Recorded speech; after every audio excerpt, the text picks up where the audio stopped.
ఈ లెక్చర్లో మనం బటన్ అనే కాంపోనెంట్ కోసం చూద్దాం.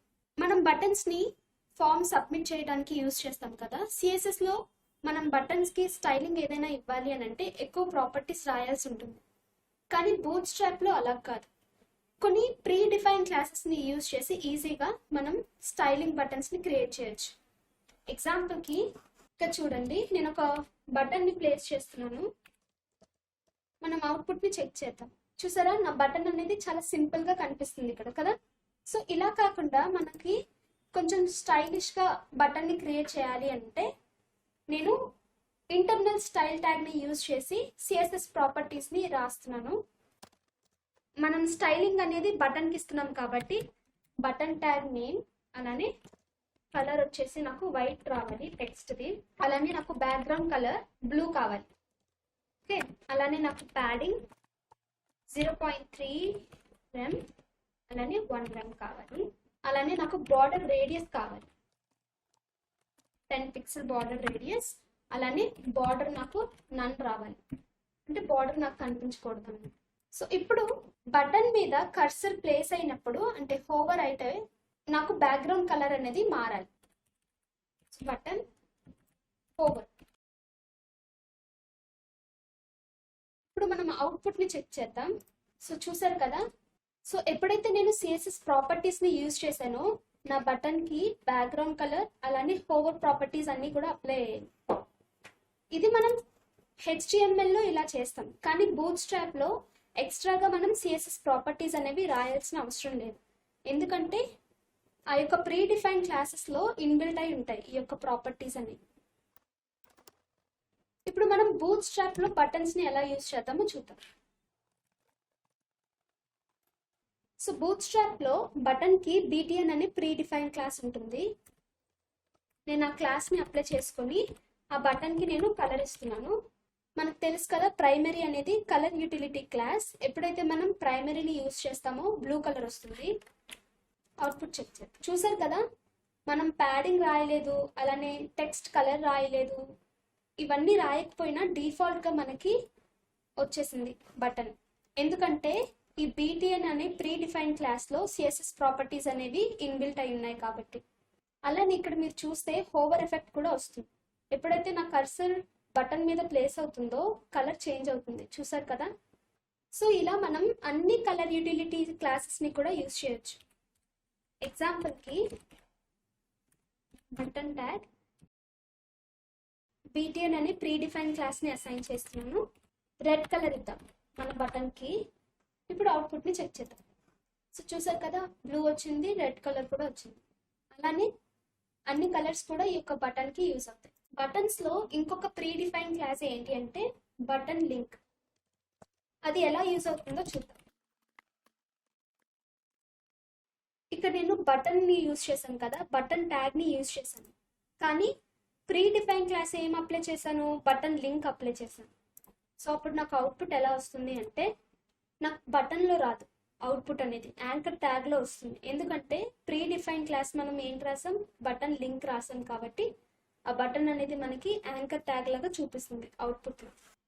సో బటన్ యొక్క ప్రీ డిఫైన్ క్లాసెస్ని మనం బటన్ ట్యాగ్కే కాకుండా మిగిలిన హెచ్టిఎంఎల్ ఎలిమెంట్స్కి కూడా యూజ్ చేయొచ్చు. ఎగ్జాంపుల్కి ఇక్కడ నేను యాంకర్ ట్యాగ్ తీసుకుంటున్నాను.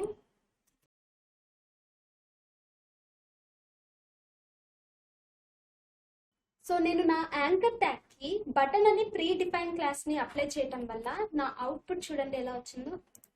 నేను యాక్చువల్లీ యాంకర్ టు బటన్ అనేది యాంకర్ ట్యాగ్లో ప్లేస్ చేశాను, కానీ నాకు అది బటన్లో చూపిస్తుంది. ఇప్పుడు మనం ఈ బటన్కి కలర్ అప్లై చేద్దాం.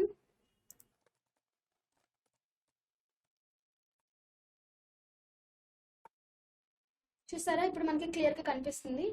యాంకర్ ట్యాగ్ అనేది ఇక్కడ మనకి బటన్ రూపంలో వచ్చింది. అలానే ఇప్పుడు మనం ఇన్పుట్కి అప్లై చేసి చూద్దాం. ఇన్పుట్కి కూడా బీటీఎన్ అనే ప్రీ డిఫైన్ క్లాస్ని అప్లై చేస్తున్నాను. అలానే ఆ ఇన్పుట్కి వాల్యూ ఇస్తున్నాను.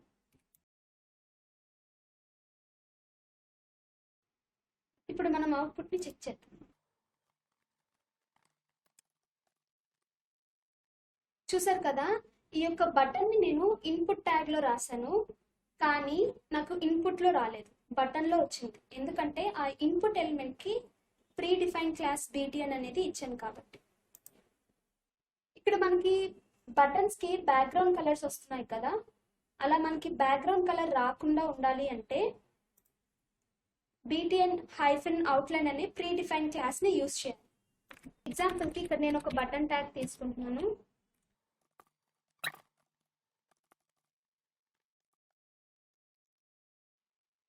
ఇప్పుడు మనం అవుట్పుట్ని చెక్ చేద్దాం. చూసారు కదా, ఎప్పుడైతే నేను అవుట్లైన్ అనే ప్రీ డిఫైన్ క్లాస్ని యూజ్ చేశానో నా బటన్కి కేవలం అవుట్లైన్ మాత్రమే వచ్చింది. కానీ ఎప్పుడైతే నా కర్సర్ బటన్ మీద ప్లేస్ అవుతుందో అప్పుడు మనకి హోవర్ అయ్యి బ్యాక్గ్రౌండ్ కలర్ అనేది అప్పుడు చూపిస్తుంది. అలానే మనం బటన్స్కి సైజెస్ని అప్లై చేయొచ్చు. ఎలా అంటే బటన్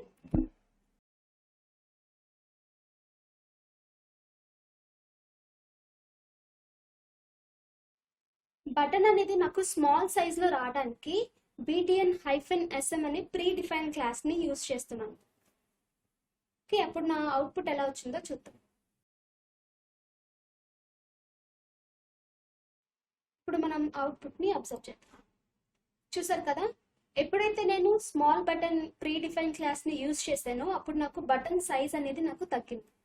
ఈ యొక్క బటన్స్ అన్నిటికంటే ఈ బటన్ సైజ్ చాలా తక్కువ ఉంది కదా.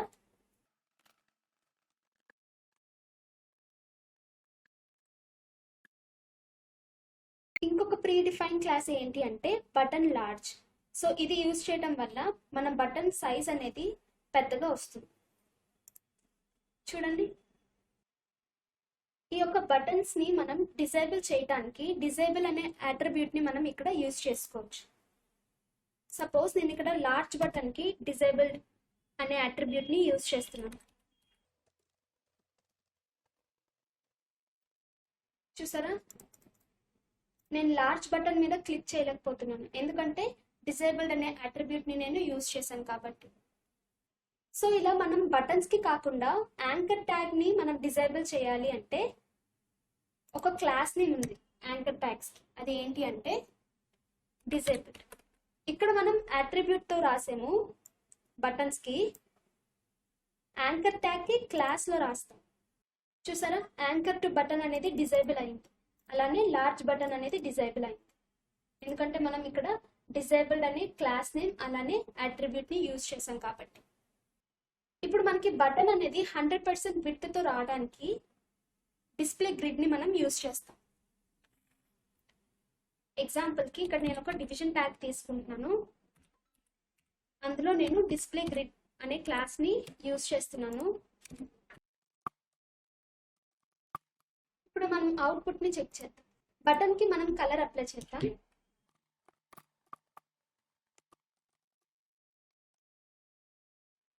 చూసారా, నా బటన్ అనేది 100% విత్ ఆక్యుపై చేసుకుంది, ఎందుకంటే నేను నా బటన్ని డిస్ప్లే గ్రిడ్లో అప్లై చేశాను కాబట్టి.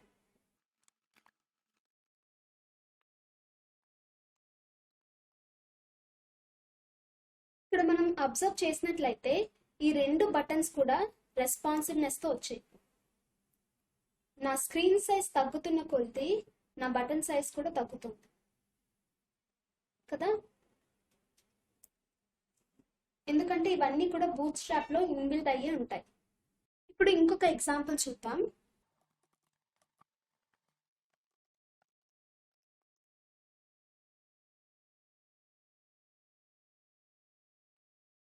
చూసారు కదా, ఎప్పుడైతే నేను mx-auto అనే ప్రీ డిఫైన్ క్లాస్ని యూజ్ చేశానో నా యొక్క బటన్స్ అనేవి ఎక్స్ యాక్సిస్లో సెంటర్లోకి ప్లేస్ అయ్యాయి.